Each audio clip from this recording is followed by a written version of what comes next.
Yeah, and I'm absolutely delighted that we've got our regular Can Do FM colleague, Dave Nixon, back from holiday. How are you doing, Dave? I'm all right, Tony. Thank you. I know the government, Dave, have said that you have to go on staycation this year, but 6 in 6 weeks, that's just taking it a bit too far, isn't it? Well, I wouldn't call it 6 in 6 in 2 weeks, but I was away fishing over the weekend, and I am going away again this Monday fishing again for a week, and then that's it for this year. It'll just be local. All right. So where are you going fishing on Monday then? Graffham Water down in Cambridgeshire. Wow. Why are you going there? Because it's a big lake. It's boat fishing, and there's 6 of us going, so it'll be just a boys' weekend away. But I don't drink much, Tony, if that's what you're thinking. It's deadly serious fishing. Well, that's good, mate. Now, Rugby League, which is our favourite watch. National level, Dave, they've been negotiating with Sky, the Super League, and they've agreed a £25 million a year deal, which is slightly down, but Ken Davey, the chairman of Super League now, he seems to be quite happy with that. And they're going to hand down 5 million of that 25 million to clubs in the Championship and League One like Barrow. So what's your thoughts on the sort of funding situation at the moment? Well, I think some clubs have gone through a hard time with the pandemic, with no crowds and no income, especially the clubs that don't own their own ground. So I'm a little bit worried that there's not much money going to come down for disbursement from the Super League to the lower leagues, and they don't seem to place a great deal of value on the lower leagues. Yet that's where the vast majority of their players come from. That's where the players are developed. They go from the community game into League One, then into Championship, and then get picked up by Super League clubs. So I don't think there's a lot of money coming down to the grassroots, shall we say. And it's symptomatic of the Super League, who only really care about themselves. Yeah, well, one of the, I suppose, positives that come out of this, we had Steve Neal, the chairman of Barrow Raiders, on a couple of weeks ago, and he was saying that they were expecting less money. However, because of all the extra things that Barrow Raiders have been doing during the summer, it wouldn't be a massive impact on Barrow, and he could be quite relaxed about it. Well, yeah, I can understand that, because Steve's done a great job in developing the commercial side of the Raiders since the pandemic hit. But it's, as I mentioned earlier, it's the clubs like Swinton, Oldham, and a few of the others that don't own their own grounds, so they can't do things like what Barrow have done in opening a beer garden and having sporting events and having galas and concerts and whatnot. It's those clubs that are really going to struggle. I think Barrow, with the guidance of Steve Neal, have been really far-sighted in developing the commercial side. Yeah, it makes you wonder, Dave, how the likes of the Oldhams and the Swintons actually survive. I mean, they're playing in the Championship this season. It's looking as if they're the two that are going to get relegated, and you just worry a little bit for the future of clubs like that. Well, I think they have good commercial directors, and they do what they can within the constraints that they find themselves, and they've got very loyal fans. They've got, building funds and whatnot to buy players, to build, squad builders and things like that. But not owning their own ground does really hamper what they can do. And it makes you worry about, if there is a restructuring, or when there is a restructuring, what will be will it just be the teams that are in, let's say, if we restructured now, Barrow might find themselves not in the league below Super League because we're in League One. Yet we are in a far more healthy situation than clubs like Oldham and Swinton with regard to our commercial activities and our finances. So Barrow, who were quite strong, could be left out, and clubs like Swinton and Oldham, who were relying on, I don't know, sugar daddies maybe, who could pull the plug at any time, would be in. And that's what worries me. Or are they going to look at the clubs like they did when we had franchising in the Super League and say, right, well, Barrow's a healthy club, even though they're in the Championship at the moment. We will include them in the, in the second Super League because of their financial position and the way that they're organising their finances. Yeah, well, talking about the restructure there, Dave, there was some moves afoot to try and bring in this restructuring next season, but the Rugby Football League and Ken Davey, the chairman of Super League, they've said that nothing's going to change in 2022. Leigh, who are destined for the Championship, are going to get relegated with a parachute payment, and one club, probably Toulouse/Featherstone, are going to get the opportunity to play in Super League. But then the two leagues of Super League 1 and 2, 20 teams in total, is probably going to come in 2023. So Barrow, looking at Barrow, they've got to get up into the Championship, and then they'll have an opportunity to, perhaps if they finish in the top 6 next year, they would be allowed in Super League 2. So there's a real opportunity emerging here for the likes of Barrow. Well, there is, but there's also, being the cynic that I am, so much for expansion, or are we only expanding in France? I think the Super League and the RFL have got a lot to answer for with what they've done to Leigh in promoting them and then denying them money. My view was that Leigh shouldn't really have been promoted. If any of them had half an ounce of sense, they would have seen that the club that should have been promoted was Toulouse. And Toulouse are proving that now in the Championship. I don't think Featherstone will be able to take Toulouse on. I think it'll be Toulouse that goes up. As far as the restructuring of the tens, I've already mentioned that.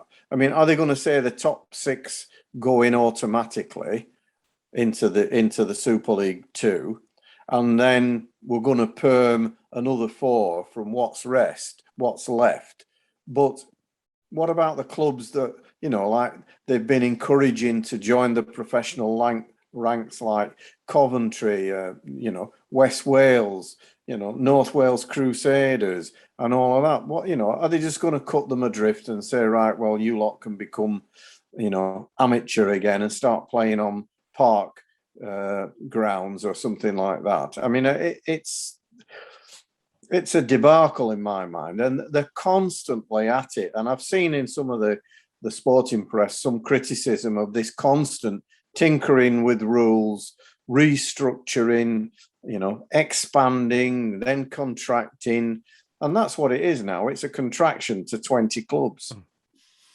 I think there'll always be a pathway, Dave, but I think what the main issue here is that those clubs that you've just mentioned there, the so-called expansion clubs, they probably will not receive any funding from the RFL because there's not enough money to go around, and those clubs are going to have to develop self-sustainable, if you like, in a semi-professional environment in order to step up to the professional ranks in what's going to be below Super League 1 and 2. Well, they are already semi-professional. So they'll just become amateur because the RFL have encouraged these clubs like Coventry to join without anything below them to sustain them. So how are they going to recruit players if they haven't got any money? Then the only way that they're recruiting players generally is through bringing players and paying players from around our area and Yorkshire and Lancashire. So they don't have any foundation. There are very few players playing in and around Coventry. There are very few players playing rugby league in South Wales, where rugby union is the primary game in the valleys.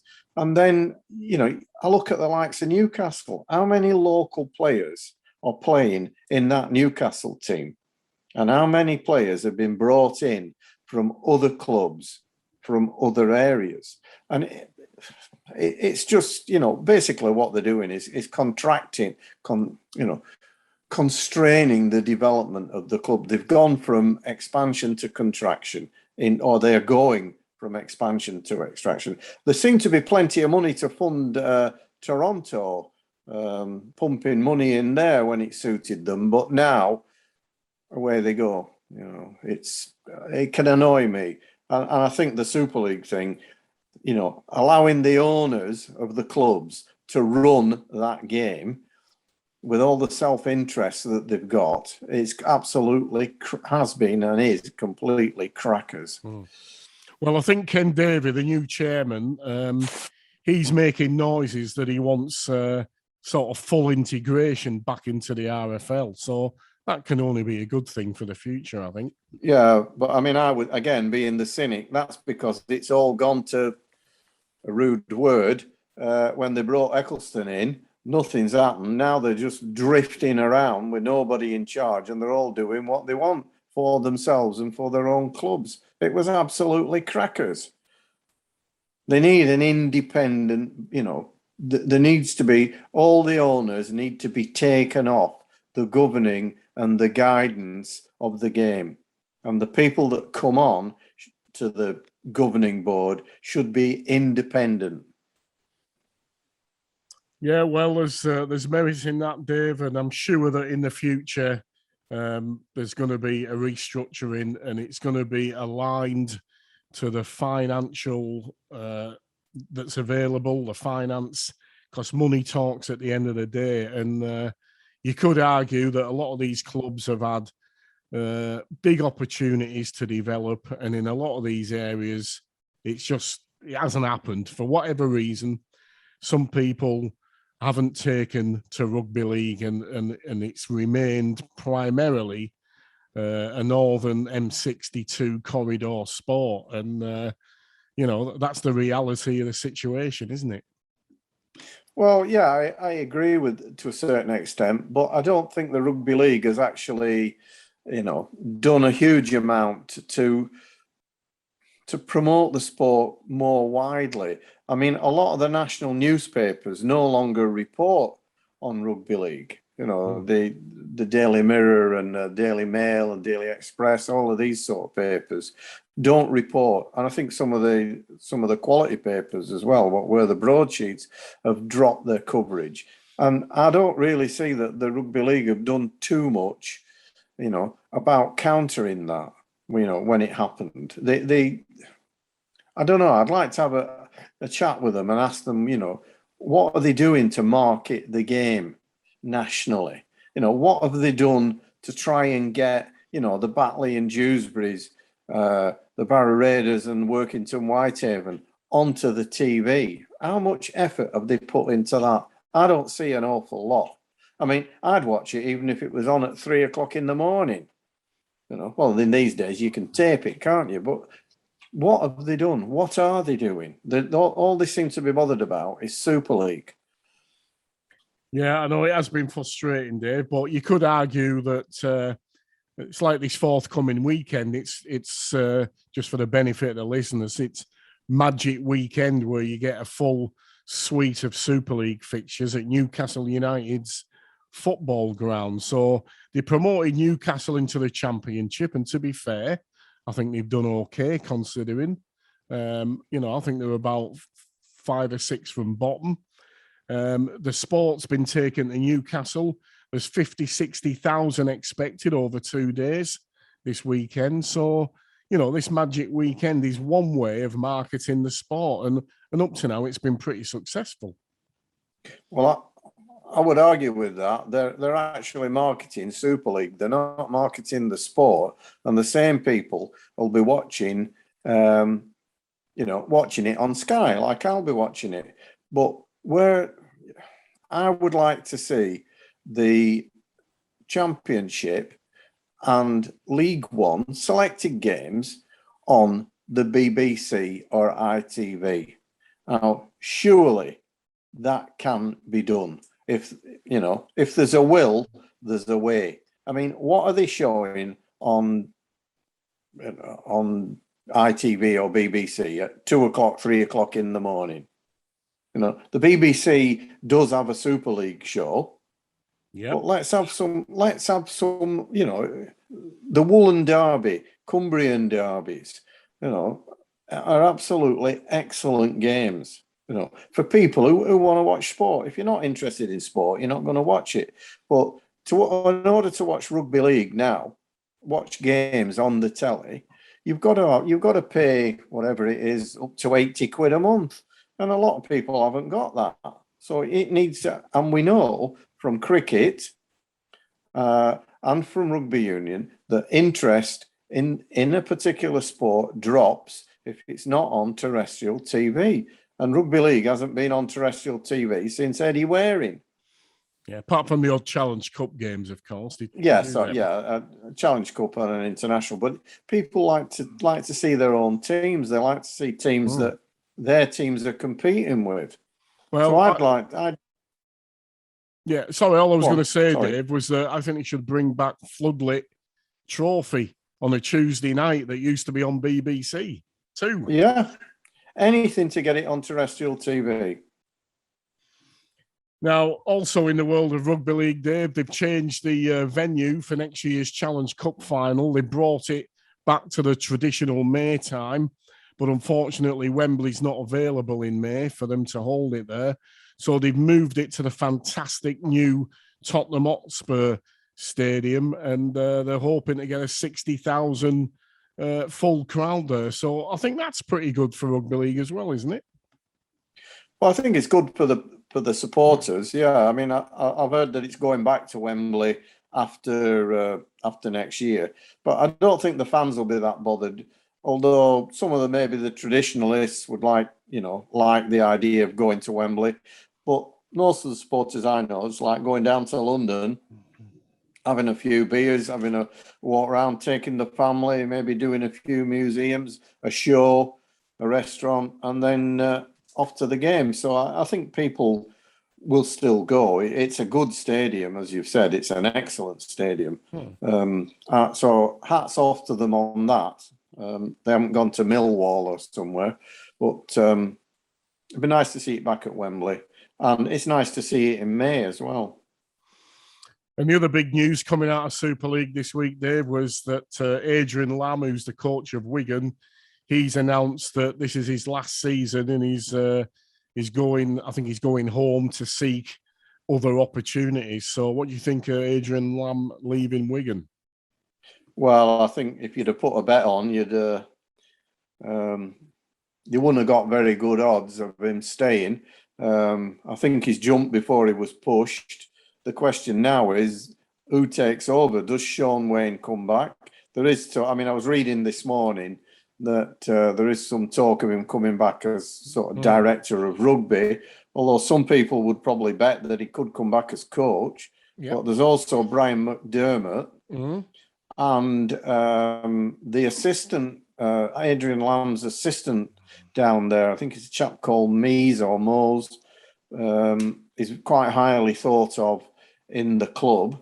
But it's always a big risk taking on an assistant. There's Danny Ward, London. Andrew Henderson, ex-Barrow player. He's going to be out of work at Warrington. So there are a few people in the mix. Personally, I would think it'd be between Sean Wayne and Brian McDermott. Now, a lot of people did criticise Sean Wayne for the style of play, even though he was successful. It was based on an uncompromising defence and not much flair. So we'll just have to wait and see. And also, I suppose, in defence of the RFL, the expansion experiment, Catalan Dragons are top dogs at the moment. Yeah, excellent. They're lucky again, though, that they have Bernard Gouache putting a fair amount of money in. Now, if Bernard was to withdraw, I don't know where that would leave them. They are in a rugby league playing area, and rugby league does seem to be on the up in France, having survived an awful lot of travails over the years. I'm really pleased to see them, and I can't wait for the Magic weekend because who are they playing? Are they playing Warrington? No, they're playing St. Helens. Yeah, sorry, St. Helens. That's it. That's going to be a tremendous game, isn't it? Yep, absolutely. Now, Dave, looking towards a more local scene, Barrow beat London Skolars last week, 38-24. I know you weren't there. I was there. I was on commentary duty, and Barrow were leading 28-0, and then suddenly London had a purple patch and pulled the scores right back. And in the end, it was pretty close. They came to within 8 points of Barrow, and then Barrow just pulled away towards the end. So we go to Rochdale this weekend. We're not in the greatest of form, but fundamentally, if we beat Rochdale, we're probably going to be champions. Yeah, we've been lucky that Workington seem to have suffered a drop in form, which has allowed us back into the frame for automatic promotion. I think Barrow have got to, and Paul, the coach, Paul Creary, have got to treat this as our cup final. We have to win this. He's got to put, as I know he's been it was in the local paper last night in the Evening Mail saying that they've got a lot of injuries. They've had people play out of position. I think we've got to do whatever it takes to get there, to get to Rochdale and to beat them. Otherwise we're going to struggle in, these playoffs. It's one game. The players have got to be saying it's one game, and then you're on your holidays. It's a nice payday. There'll be a bonus for getting promoted. We've got to treat it as a one-off must win, and we've got to go with that attitude. Yeah, I've been doing a little bit of research, Dave, and I don't know if you're aware, but Barrow have been beaten at Rochdale on the last 5 occasions, and they haven't won there since 2011. Yeah, it's always been a hard game. I used to go, obviously, when James was playing, and I don't think I ever saw that team win at Rochdale. They seem to defend their ground with a steely determination. So it's going to be a hard game. It's going to be a close game. But I think Barrow, if Cresta can get a team out with his majority of first-team players, I mean, I know Duffy's not going to be playing probably because he's got a bad ankle injury, but they've got to get out there and do it. Otherwise, they've got another 4 games, and those games won't be easy. We'll be playing we'll be playing North Wales Crusaders again. Yeah, absolutely. And the other thing as well, Dave, is that's a little bit concerning is that Rochdale played Doncaster at home a couple of weeks ago and beat them 44-8.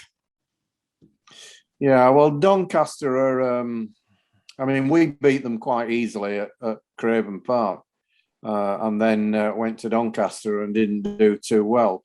It is a little bit worrying, but I still think on paper we have the better team if we can get the team out. But it's 13. What they've got to think about is it's basically 17 against 17, but you think of it 13 against 13. And if you're more determined and if you don't miss any tackles, they can't win. If you stop them scoring, they cannot win. And that's what we need to do. I do think, though, that we need to move the ball a little bit more. When I was listening to the Doncaster game with you after we'd been up to Workington to do the commentary, Barrow seemed to get sucked into an arm wrestle. And I think we've got to play our game, not their game. And I do think we have to move the ball. We've got the backs. We've got probably the two fastest wingers in the league, probably who could quite easily compete in the championship for speed in T. Ritson and Ryan Shaw. They have to get the ball in their hands in a passing movement, not just coming in to give the forwards a bit of a rest. Now, we've watched Workington a few times, Dave, on our travels, and we watched them the other week where they were defeated by a very good North Wales Crusaders side, and that was a little bit concerning for Chris Thorman. They then went to Doncaster and got beat. This Saturday, they're in the capital. They're playing London Skolars, who, as I say, I was quite impressed with for that second half performance against Barrow last week. That's not going to be easy for Workington. No, I think London Skolars could do us a favour if they beat Workington. We're up, aren't we? Because we've only got West Wales after. Sorry? Yeah, just about. Yeah, we've got West Wales at home the following week. Yeah, well, that should be a banker. But I think it's going to be a hard game for Workington. I don't know what their injury situation is. But as long as they've got Duran and Forber at halfback, the two halfbacks, they should be in with a chance. The other thing as well, Dave, is I've always noticed this. It is a difficult place to go. Me and you have been there to watch games. They've got an artificial pitch. Now, that doesn't help teams that are used to playing on grass, does it? No, it's never an easy game down there. Whenever I've been down to watch Barrow, it's been a hard game, and we've never walloped them. We've always sort of just about won. We've never really had any big scores. So I think Workington will have to be careful. You know, they'll have to treat it seriously. They can't think, oh, these are another of the whipping boys. Like you say, from the result that they put it, you know, that Barrow got at home, Skolars look to be a very much improved team. Yeah, the guy who made a big difference in my opinion on Saturday, he came on as a sort of substitute in the second half, and that was Chris Thorman's brother, Neil Thorman. Now, he's very experienced. He's about 36, 37 years old, but he just seemed to have a massive impact on the game at Barrow, and I think he's going to be key. Yeah, I've watched Neil Thorman over the years. And he's a class player. He knows how to control a game. He can't maybe do, 80 minutes anymore, but he's been around a lot and he knows what to do. So, yeah, he'll be pivotal. And how they use him will be important. And it's going to be a little bit sort of unusual in the sense that he could sort of orchestrate the downfall of Working, which his brother coaches. Yeah. It's like the Matautia brothers, isn't it? One at Castleford and one at St. Helens, and playing against one another. Yeah, so it'll be a strange sensation for both of them, but I'm sure both of them will put that aside and be looking to put one over on Workington or Skolars. So this Sunday, Dave, it's a very important game for Barrow. As I say, you've said it's a must-win. It definitely is. We don't want to be playing a couple of more games in the playoffs going through to October the 10th. We just want to, if we can beat Rochdale on Sunday, we are virtually assured of being champions, and and we're back up in the championship where we need to be, really. So there's a lot riding on this game. But Rochdale, it's a football pitch. It's got great surface, but it's not massive. There's not a lot of room on it from my memory, and it's going to be pretty tight.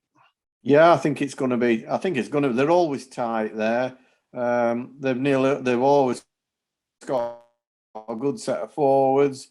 I think if we can put our top pack out, then I think we take them on, and it may well be that we have to play small pitch. But I think it is also important that at the end of a passing movement, and Doncaster, I think Shane Toll scored, didn't it? The first time we moved the ball, we scored. I think we've got to mix the game up a little bit. It's too easy if we just play a complete forward-orientated game. It's too easy to defend against. Yeah, the other sort of wild card in the ranks, Dave, is Rangi Chase now plays for Rochdale. Is he not injured, though? No, I mean, he's knocking on a bit. Yeah, he played last week, but as I say, it's just he's a bit of a maverick, isn't he? Oh, he's a class player. Yeah, I'd like to have seen him at Barrow, but he brings a bit of baggage with him. So we'll just have to see how it goes, Tony, and you and I will be there cheering him on. Yeah, hopefully. So anyway, Dave, well, look, thanks for coming on this week. It's nice to see you again after your half a dozen holidays that you've had. And the best of luck on your fishing trip on Monday. Cheers. Thanks, Tony.